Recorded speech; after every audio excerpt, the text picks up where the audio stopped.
sentencia, por supuesto, va a salir a nombre del cedido.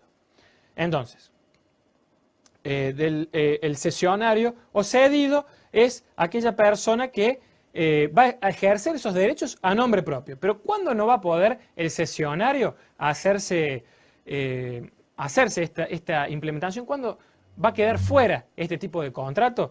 Bueno, cuando obviamente tengan que ver con características propias de la persona, vale decir, cuando lo que se esté contratando es en realidad derechos que hagan a la característica particular o intuitu personae de la cuestión que se tiene en cuenta. Por ejemplo, no puedo ceder el derecho que yo tengo en interés de que me pinten un cuadro porque las características particulares de la persona que yo contrate impiden que eso se realice, porque si no, se estaría frustrando, como vimos en el desarrollo del módulo 2, la finalidad del contrato.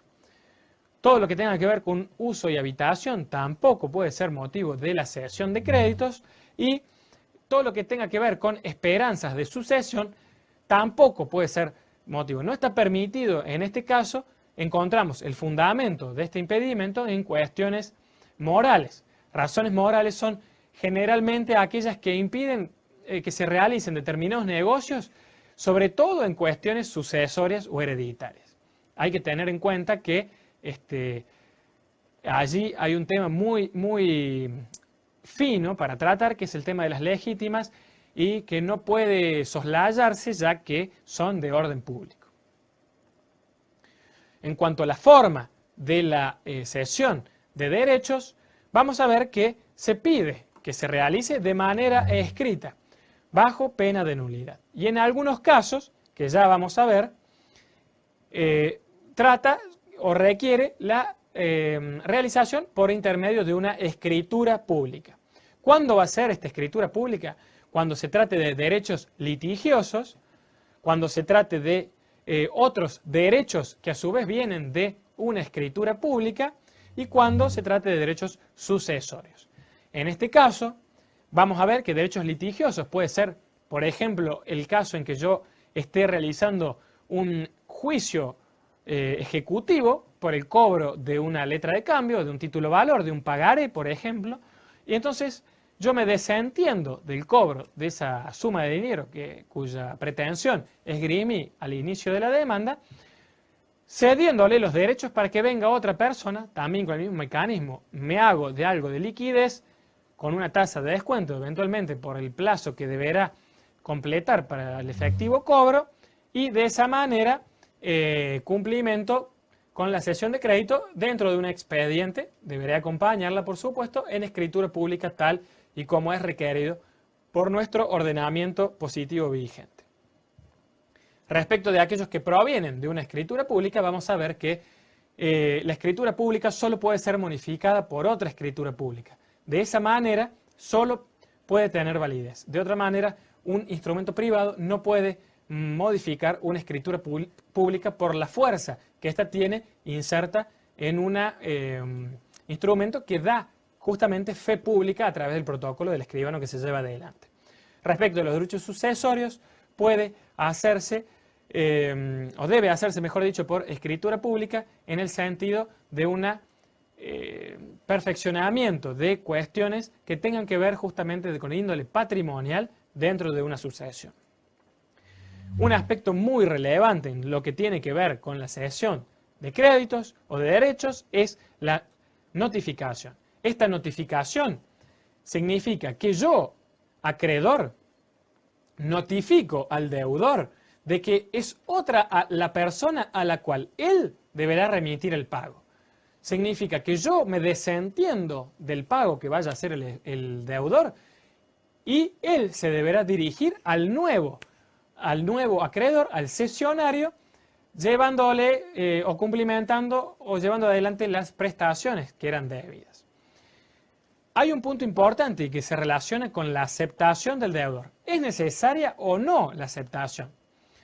Bueno, vamos a dilucidar rápidamente esta inquietud diciendo que no es necesaria la aceptación del deudor, y que a su vez es muy importante notificarlo de modo fehaciente, independientemente de que puede ser una carta de documento o de otra manera, pero siempre fehaciente, ya que supongamos que el pago mal hecho por parte del deudor, si fuese mal realizado frente a otro acreedor que no es el que correspondería, implicará que no ha cancelado la obligación. Entonces, reviste particular importancia.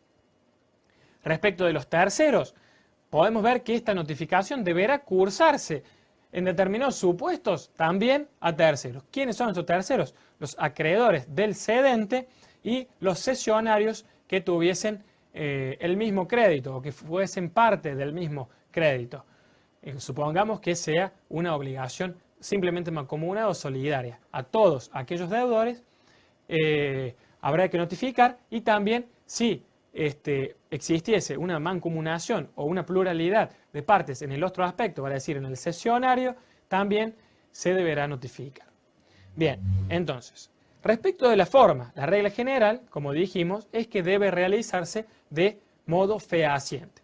Esto significa que deberá cursarse de manera fehaciente, no necesariamente con una carta de documento, basta también, por ejemplo, con un simple escrito donde el deudor plasme su firma, preste un conforme, reciba de conformidad la notificación. ¿Dónde? En su domicilio, es allí donde deberemos notificarlo. Y el cómo ya lo acabamos de dilucidar, por lo tanto, además de lo que puedan llegar a encontrar en la bibliografía que ha sido provista, lo damos por este punto por cerrado. En cuanto al conocimiento indirecto, hay una cuestión muy importante que me permito destacar y que también está tratada en su bibliografía, la que han tenido a consideración previo a la teleclase, pero que es importante destacarla. ¿Cuál es esta? Supongamos que existe una situación en donde el deudor tome conocimiento de manera indirecta, valga decir, por comentarios de terceros o por cualquier otra cuestión que no haya sido voluntaria por parte del cedente, de que se ha practicado esta cesión. ¿Es válida o no es válida?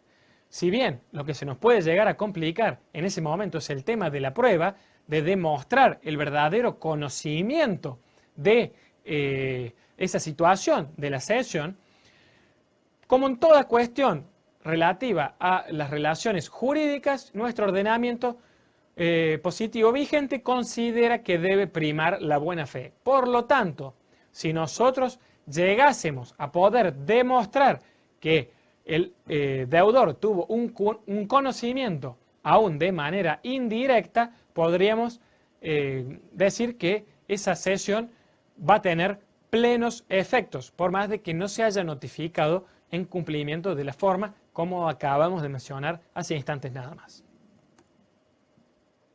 ¿Qué es lo que debe tener esta notificación? Recuerden que es un hito clave de lo que es la cesión de créditos o de derechos. Y ahora nos vamos a detener en cuáles son los contenidos y qué cosas debemos tener en cuenta para su plena eficacia. La regla general, ya sabemos, debe ser notificada al deudor. No hay mayores complicaciones y han tenido también ustedes la posibilidad de ampliar dicha regla en la bibliografía. La extensión y límites tiene que ver con la fuerza ejecutiva, los accesorios y los intereses. ¿Qué significa esto? Básicamente que ocupa el mismo lugar, que se mantiene la integridad del crédito o del derecho, así como lo tenía el cedente, también lo tiene el cesionario, que lo ocupa, como decimos, a nombre propio, pero en el mismo exacto lugar que ocupaba el cedente. Respecto de la evicción, y este es un tema muy importante, recordemos sucintamente este concepto que tratamos en el módulo 2, que la evicción surge a partir de la derrota en juicio sobre un determinado derecho del cual, a partir de esa derrota en el juicio, me veo privado. Y que esa derrota en juicio significa ni más ni menos la existencia de una sentencia que me priva de ese derecho. Entonces, esa evicción surge no respecto de la solvencia del deudor, sino que surge a partir de la garantía que debe prestar el cedente respecto de la existencia y legitimidad del crédito o derecho que se está cediendo, pero no respecto de la solvencia o menos del deudor. Esto es un tema muy particular que se debe tener siempre en cuenta y que, así como vemos en la filmina, también el hecho de la renuncia de la evicción puede acontecer en este tipo de contratos, ya que la evicción no es un instituto del, digamos, que tenga que ver o que esté relacionado con el orden público.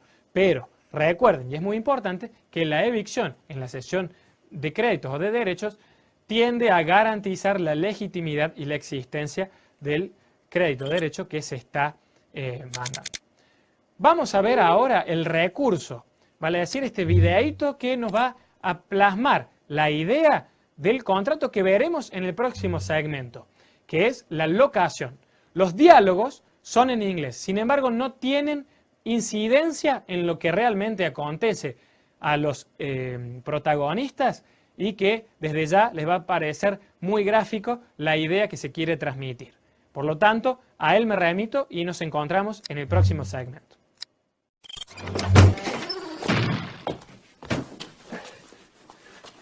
Make yourself at home. Thanks. I've got a towel.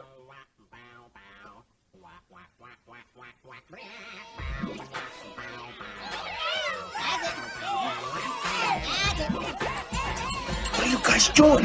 Having a party, Joe. What's it look like? Sheriffs, I want you guys out of here. Joe, my brother. Thanks, Joey. That's it, Joe. The 50 Joe. What's the move, Joe?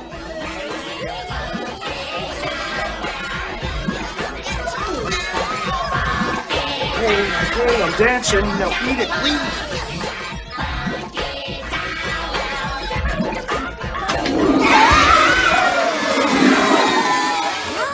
Joe! You just flushed our rhythm section out to Coney Island. So follow him out there. Lily's here. She is.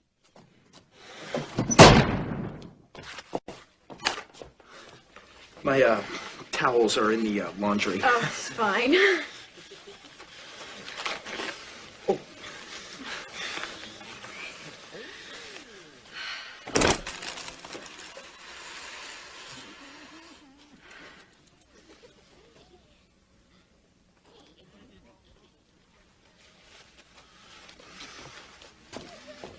So, you live here alone? Yep. Nobody here but us.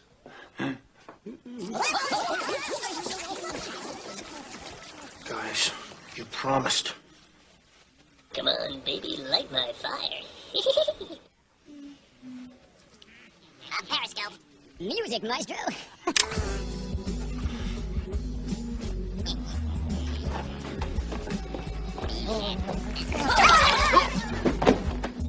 How's about a smooch, baby?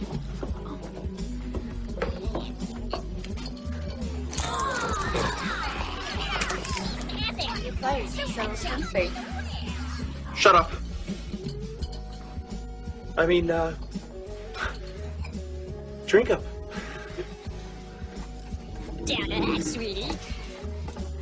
Here's to life's little surprises.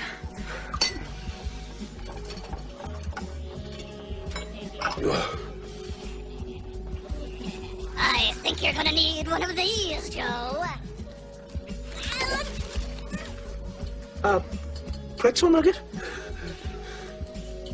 Bon appetit.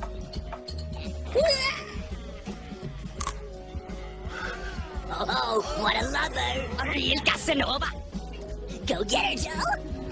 Beg your pardon? Feeling better? Oh? Well, I'm still a little wet. What's going on now? Don't push. Quit shoving. Oh, I'm sorry. I hope you don't catch cold. She wants it. It's no victory. At least it wasn't a downpour. Well, steady there.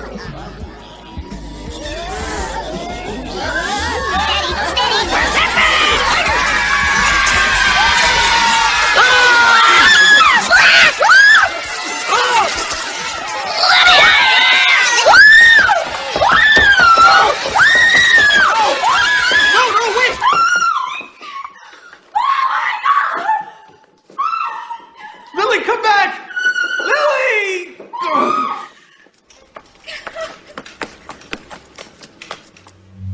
Bien, volvemos a esta teleclase Del módulo 3 de Derecho Privado 3. Como habrán visto, la situación que tuvieron que vivir los protagonistas no es para nada envidiable. Sin embargo, nos viene bien para ver cuáles van a ser las vicisitudes o los problemas que se deben enfrentar en un contrato de locación y cómo también vamos a poder reclamar, ya sea al locador o al locatario, los derechos y obligaciones que la existencia del contrato significa. Entonces, nos vemos ya en el desarrollo de la locación que está comenzando a tratarse en el artículo 1434 del Código Civil y que básicamente consiste en, digamos, la disponibilidad del uso y goce de una cosa por el pago de un precio. No me voy a detener demasiado en las cuestiones generales porque son conocidas por todos y me voy a detener sí en aspectos sustanciales de este contrato que después se relaciona, incluso también sirve para un contrato de aplicación supletoria para distintos supuestos en donde se entregue el uso y goce a cambio de un precio. Sí me voy a detener en el destino, que justamente es el uso y goce. Es la característica de este contrato en donde no se transmite la propiedad, sino que lo que se transmite es la posibilidad de llevar adelante justamente este uso y goce. Ya vamos a ver en qué condiciones y qué es lo que se puede reclamar cuando se afecta justamente esta situación. La capacidad también es algo a lo cual me voy a remitir, ya que no se aparta de lo que son las reglas comunes a todos los contratos y, digamos, no necesariamente nos vamos a detener en ello. Ustedes repasen en la bibliografía que tienen a su disposición. El locador, como vamos a ver, deberá cumplir una serie de obligaciones o tendrá que responder en cuanto a obligaciones frente al locatario, por supuesto. En este caso, nos viene bien el ejemplo que acabamos de ver para analizar las distintas situaciones. Y el mismo ejemplo lo podremos llevar también a análisis desde el punto de vista del locatario. Vamos a ver entonces que la primera obligación que tiene el locador es la entrega de la cosa. Y me permito abrir un paréntesis para diferenciar la locación en general de, por ejemplo, la contratación de las cajas de seguridad, que suele asimilarse o es una combinación entre el contrato de locación y el contrato de depósito, que ya vamos a ver en el módulo 4. Pero me permito hacer una diferencia en cuanto en este tipo de contrato de caja de seguridad no es necesaria la entrega de la cosa, sino que bastará con la disponibilidad del espacio. Esto es solamente los fines informativos.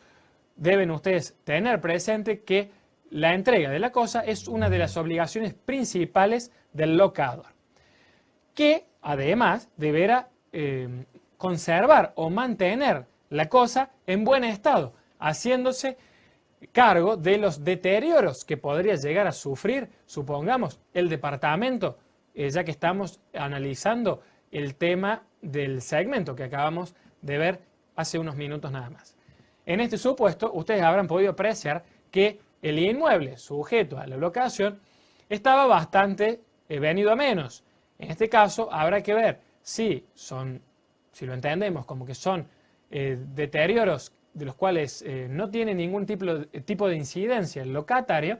Vamos a ver que el locador, para garantizar justamente el uso y goce, que es el destino del contrato, que es la finalidad del contrato en sí mismo, deberá o habría debido tener la diligencia suficiente para mantenerlo en condiciones de habitabilidad, lo que en el segmento que vimos no acontece, que incluso ha existido una fuerte invasión de cucarachas, como ustedes podrán recordar.